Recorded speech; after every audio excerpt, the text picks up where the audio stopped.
আসসালামু আলাইকুম রহমতুল্লাহি আবরাকাতু। আশা করি সবাই ভালো আছেন। আমি আল্লাহর রহমতে ভালো আছি। বাংলাদেশে নির্বাচন নিয়ে মাঠ স্বাভাবিকভাবেই গরম হয়েছে। তবে নির্বাচন যখনই হোক না কেন, আমরা সাধারণ মানুষ হিসেবে আমরা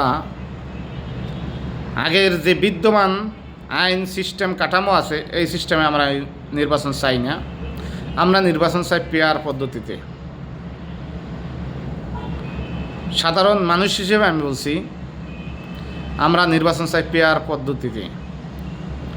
কারণ দীর্ঘ 54 বছর বিদ্যমান যে কাঠামো আছে, সিস্টেম আছে, ওই সিস্টেমেই কিন্তু ইলেকশন হয়েছে। এখানে সবাই কিন্তু স্বৈরাচার হয়েছে। আপনারা এখানে এরশাদ, খালেদা জিয়া, শেখ হাসিনা কেউই কিন্তু দুধের দোয়া না। তবে খালেদা জিয়া মানবতা দেখাইছেন। উনি তাৎক্ষণিক ক্ষমতা ছাড়িয়ে দিয়েছেন, রিজাইন দিয়েছেন আবার নতুন করে। কিন্তু স্বৈরাচার এরশাদ কিন্তু একটানা 9 বছর ক্ষমতায় ছিল, আপনাদের জানা আছে, ইতিহাস পড়ে আছে। স্বৈরাচার নাম এমনি হয়নি। শেখ হাসিনা একটানা কত 15-16 বছর। স্বৈরাচার বিদ্যমান যে আইন আছে, এই আইনে ইলেকশন হইলে এটাই হবে। এখন যদি মনে করেন বিএনপি ক্ষমতায় আসবে, আবার সেই স্বৈরাচার ওই বিএনপি রূপ ধারণ করবে, যেটা শেখ হাসিনা করছে। বলবে যে এটা আইনে আছে, আমরা আইনই করছি, আইনে আছে, সিস্টেম আছে, আইনের মাধ্যমে আছে। কারণ শেখ হাসিনা দেখেন তত্ত্বাবধায়ক সরকার বাদ দিয়ে কী করছে, এটা কোর্ট থেকে বাদ করছে। এটা তো আমরা করিনি, এটা আমরা আনবো কেমনি? অথচ কোর্ট কিন্তু তার কথা ওঠে বসে। এই জন্য আমরা সাধারণ মানুষ হিসেবে আমরা বলতে চাই যে পেয়ার পদ্ধতিতে ইলেকশন হইবে, পেয়ার পদ্ধতিতে ইলেকশন চাই। আর পেয়ার পদ্ধতিতে ইলেকশন হইলে হইবে কি, সবাই ওই যেমন মাঠে এখন সবাই কথা বলতেছে, ছাত্ররা কথা বলতেছে, আবার ওই যে বিজ্ঞ মাথামোটা আছে হেরাও কথা বলতেছে, সংসদের তারা যাইব, সবাই কথা বলতে পারবো। কেউ ওই স্বৈরাচার হইয়া উঠবে যে একজনের মাথার উপরে একজন কাঁঠাল ভাঙ্গে না, কাঁঠাল তো মানে তো মনে করেন নর্মালি বেল ভাঙ্গে খাইব, এটা পারবে না, বেল ভাঙ্গার সুযোগ দেবে না। কারণ আপনারা জানেন, যখন একতরফা ইলেকশনে একারা সরকার গঠন করবে, তখন নিজেকে মতো আবার আইন করব, নিজেকে মতো যা কিছু তাদের বিরুদ্ধে না, তাদের নাম নিয়ে কথা বললেও জেল হইব 14 বছর, তাদের ফেসবুকে কিছু তাদের নাম নিয়ে লিখলেও 14 বছর জেল হইবে। বিভিন্ন তাদের কাঠামো বাইর করে ফেলাইব আইনের মাধ্যমে, যেটা শেখ হাসিনা করছিলাম, আইন করছে। হ্যাঁ, আইন করে কি হ্যার বাপের নামে যদি কিছু কও, হ্যার নামে কিছু কও, তাহলে 14 বছর জেল, 7 বছর জেল, অমুক সমুক বিভিন্ন, এমনকি ফেসবুকে কেউ লিখলে সঙ্গে সঙ্গে তারা গ্রেপ্তার করে ফেলে। এই স্বৈরাচার তাইলে আর আসবো না। সেখানে বিজ্ঞ মানুষ তারা এটা ভয় পাইতেছে যে পেয়ার পদ্ধতি ইলেকশন হলে তাদের যে কোনো সরকার দুর্বল হয়, মানে চোরের জন্য দুর্বল হয়, ভালো মানুষের জন্য দুর্বল হয় না। যেমন এক্সাম্পল আপনি দেখেন, বিশ্ববিদ্যালয়ে যে ছাত্র শিবিরের প্যানেল বিজয় হয়েছে, দেখেন তাদের বিরুদ্ধে বিভিন্ন মানে ইলেকশন জায়গায় হয়েছে, সব কিছুই ঠিক হয়ে গেছে, কিন্তু 1 সপ্তাহ 2 সপ্তাহ পরে কি তাদের কথা অঙ্গভঙ্গিমার ঘুরে গেছে, যে ইলেকশন সুস্থ হয় না। এটা ভ্যালর সাবান হয়েছে নীলক্ষেত থেকে, এই ওইটা ছিল না, নিরাপত্তা ভালো ছিল না, ছাপাইয়ে মাটি তেলাই দিছে, খোলামেলা হালাই দিছে, তার বাতাস লাগছে। আর যদি মনে করেন ওদের যদি বলা হইতো যে এই ব্যালট এইবার ছাপাই না হবে লন্ডন থেকে, ব্যালট লন্ডন থেকে ছাপাই আনা হবে, তারপর যদি পাস না করে, তারপর ওরা বলবে না ইলেকশন সুস্থ হয় না, ভালো হয় না, কাজ শুরু হয়েছে। লন্ডন থেকে ছাপাই আনলো যদি হাইরে যায়, এই কথা বলবো। কারণ বলবো ওখানে যেই কোম্পানি ছাপাইছে ব্যালটটা, ওই কোম্পানিটা ছিল পাকিস্তানের, তখন এই তকমাটা লাগাইল যে কোম্পানিটা ছিল যে পাকিস্তানের। তো অতএব জামায়াত ইসলামের নেতৃবৃন্দ মাঝে মাঝে একটা কথা বলে, বা ছাত্র শিবিরের কথা বলে যে হার জিত থাকবো, হারালে যে একটা যে তার মানসিকতা থাকতে হইব, হার মাইনে নেওয়া, ঠইকে যাওয়ার সেই মানসিকতাই ওদের ভিতরে নাই। সে টপ টু বটম মানে সবের কাছে একই, কেউ ওই নাই, ক্রেডিট নাই যে তারা ঠইকে গেলে যে মাইনে নিব, ওইটা নাই। তো এই জন্য মনে করেন পেয়ার পদ্ধতির ইলেকশন হইলে তাহলে বিজ্ঞ ভালো মানুষগুলা সংসদে যাইতে পারবো, কোরআন ও হাদিসের কথাগুলো বলতে পারবো, আর কেউই স্বৈরাচার হইয়া উঠতে পারবে না। সবাই মিলেমিশে দেশ গঠন করব, দেশ গর্ব ইনশাআল্লাহ।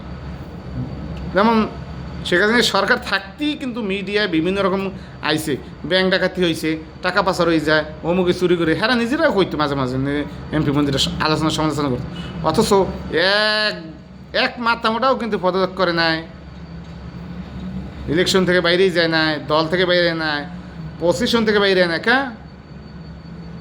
যদি এই পেয়ার পদ্ধতি সিস্টেমে ওই সরকারটা থাকতো, সঙ্গে সঙ্গে ওই সরকারটা ভেঙে যেত, কারণ চুরি বাটপারি দুর্নীতিতে জড়িত থাকতো, এই জন্য সঙ্গে সঙ্গে ভেঙে যেত। আর যদি স্বৈরাচার হয় তাহলে ভাঙবে না।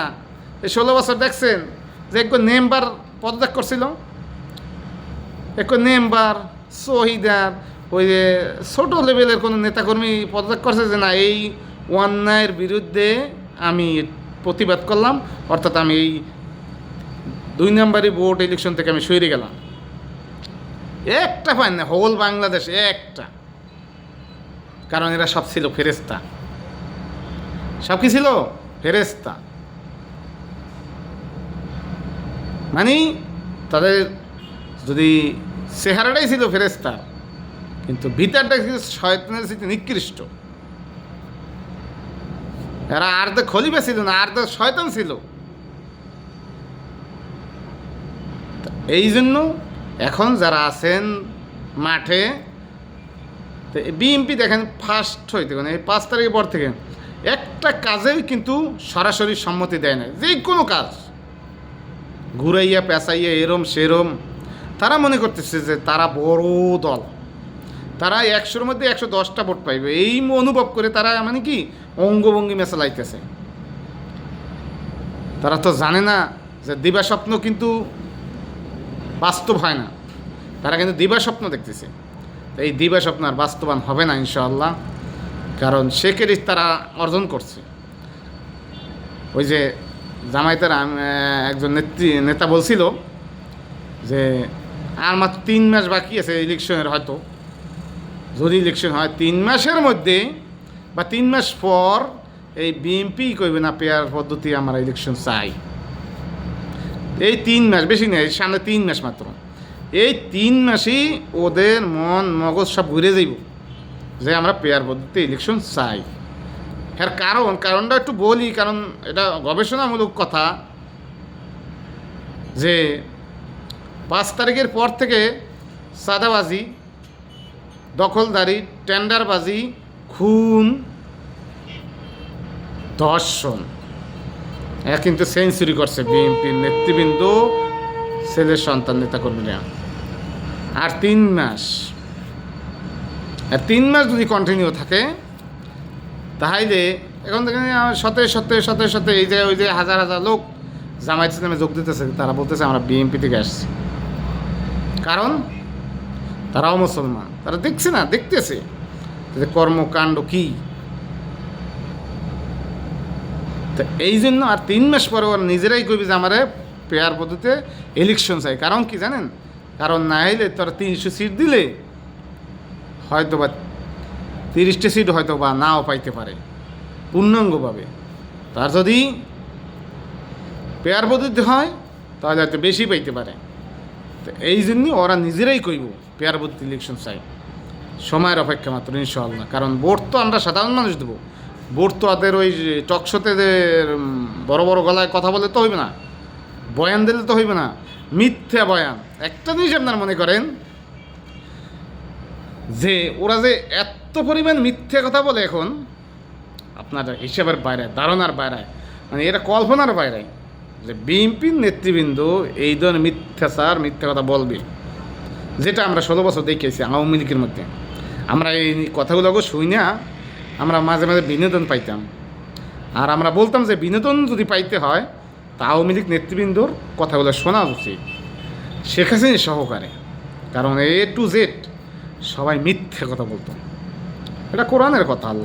আল্লাহ বলছে যে ওরা সত্যটারে মিথ্যে বলবে, মিথ্যাটারে সত্য বলবে, যে আমরা জনসম্মুখে মানে জনতার জন্য, মানুষের জন্য কাজ করি, দেশের সেবা করি, অথচ এটা মিথ্যা। ওরা নিজেদের সেবা বা নিজেদেরই করে মিথ্যে কথা বলে। তো এখন দেখছি যে 5 তারিখের পর থেকে এটা এই পজিশনটা, এই টেন্ডারটা নিচ্ছে বিএনপি। সব মিথ্যা, সব মিথ্যা, সব মিথ্যা। ওরা বলতেছে বাংলাদেশ আফগানিস্তান করবে। আরে বাংলাদেশ তো বাংলাদেশে থাকবে, বাংলাদেশ আফগানিস্তান কা সিরিয়া হইব কা? এই মিথ্যে কথা বললে আপনারা যে কি মুক্তিযোদ্ধার সপক্ষের লোক, এই কথা আওয়ামী লীগ হয়ে গেছে। 16 বছর মুক্তিযোদ্ধার কাঠ বেচছে, 16 বছরও কাঠ বেচছে মুক্তিযোদ্ধার কাঠ। এই মুক্তিযোদ্ধার কাঠ এখন মানুষ খায় না। আপনি মুক্তিযোদ্ধা করছেন, আপনি মুক্তিযোদ্ধার ভাতা পাইতেছেন, সম্মান পাইতেছেন, আপনার ছেলে মেয়ে আত্মীয় চোদ্দ গোষ্ঠী আপনার চাকরি পাইতেছে সরকারি। তাহলে আপনার আর কি লাগবে? আপনার মুক্তিযোদ্ধার সনদে আর কত বেচবেন? আর কত বেচবেন? এই যে মিথ্যাচার, এই যে খাইতে আছেন ফাও খাওয়া মিথ্যা, যদি মুক্তিযোদ্ধা সত্যিকারের মুক্তিযোদ্ধা না হইতেন এর হিসাব আল্লাহর কাছে দিতে হইব। এটা জনগণের টাকা। তো অতএব মিথ্যাচার করেন না, ওতে আপনার নিজের ক্ষতি, দলের ক্ষতি, দেশের ক্ষতি। আপনারা মিথ্যাচার দেখতে যত বেশি করতেছেন তত দেখতেছে জামায়াত ইসলামের সমর্থন বাড়তেছে। শিবিরের বিরুদ্ধে যত মিথ্যাচার করতেছেন সমর্থন বাড়তেছে। 100% সত্য, এটা মিথ্যা না, চোখে দেখতেছি সব। এই দেখেন ঢাকা বিশ্ববিদ্যালয়, রাজশাহী বিশ্ববিদ্যালয়, চট্টগ্রাম দেখবেন এই 16 তারিখে আল্লাহ বাসাইলে এটা সাধারণ ছাত্রছাত্রী বিচার করব ইনশাআল্লাহ। বিপুল ভোটের ব্যবধানে জয় হবে, এটা মানে চিন্তা করতেছি, গবেষণা করতে যারা বুঝতে আছে ইনশাআল্লাহ। তো অতএব পেয়ার পদ্ধতিতে ইলেকশন চাই। সবাই পেয়ার পদ্ধতিতে ইলেকশন করলে সব মানুষের মূল্যায়ন হবে, শুধু একজনের মূল্যায়ন হবে, সবের মূল্যায়ন হবে ইনশাআল্লাহ। সবাই সাপোর্ট করবেন, দোয়া করবেন ইনশাআল্লাহ। সকল প্রবাসী ভাই বোনদেরকে রিকোয়েস্ট থাকবে, আপনারা দেশের ফ্যামিলির কাছে কথা বলবেন, আত্মীয় স্বজন প্রতিবেশী সবার কাছে রিকোয়েস্ট, একমাত্র যদি বাংলাদেশ নিরাপদ থাকতে চান, আমরা সবাই ফ্যামিলিগতভাবে সবাই ভালো থাকতে চাই, দেশের শান্তি শৃঙ্খলা চাই, চাঁদামুক্ত, দুর্নীতিমুক্ত, দর্শনমুক্ত, খুনিমুক্ত, টাকা পয়সার মুক্ত যদি চাই, তাহলে আমরা একবার হইলেও আল্লাহর রাস্তায়, টাকার বিনিময়ে না, আল্লাহর রাস্তায়, আল্লাহর জন্য আমরা জামায়াত ইসলাম বাংলাদেশকে ক্ষমতায় দেখতে চাই।